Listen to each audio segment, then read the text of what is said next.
Well, as that case heads to the jury, the charges Rittenhouse faces are now in question. Here to explain is attorney and legal analyst Angela Cenedella. Angela, thank you so much for joining us today.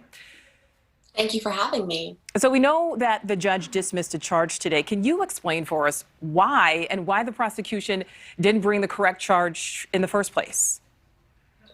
The judge dismissed the charge due to a technicality in Wisconsin state law, but ultimately what everyone's most interested in are truly the homicide charges. So there are 5 charges that still remain, and the 6th was a misdemeanor and was not going to have much of an effect anyway. So Angela, we want to talk about that. We know the misdemeanor charge was dismissed, as you just said. So talk about what the jury is considering, and then including the fact that the judge is going to allow them to consider lesser charges. Yes, so there are 5 charges that the jury is considering, and in the instructions, which is allowed by Wisconsin law and not in all states but in Wisconsin, is that the jury can also decide on a lesser charge if they don't all agree on the bigger charge. So for example, here with the charge of intentional homicide towards Huber, in this case, the judge also allowed in the jury instructions to have reckless homicide be a charge.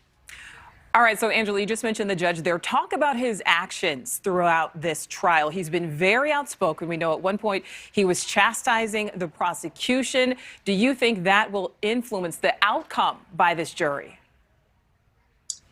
I don't think so. I think he's clearly a judge with extremely strong opinions. But if you look at his past history, and look, he's been on that bench for almost 50 years, almost half a century, it does seem that he at least applies his set of rules straightly across all of his trials. So in this case, I don't think it's going to affect whether or not justice is achieved or whether or not the jury decides one thing or the other.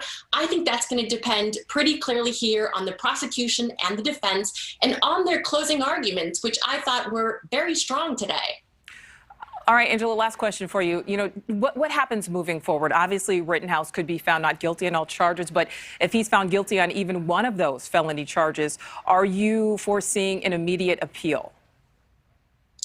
I am definitely foreseeing an appeal, but I also feel that I think the prosecution here and the defense both did a good job in their closing arguments in laying out all the steps and laying out their legal arguments. All right, legal analyst Angela Cenedella, thank you so much. We appreciate your expertise. Thank you. Thank you so much for watching. Make sure to click on the red subscribe button below so you can get more of NewsNation's fact-driven, unbiased coverage.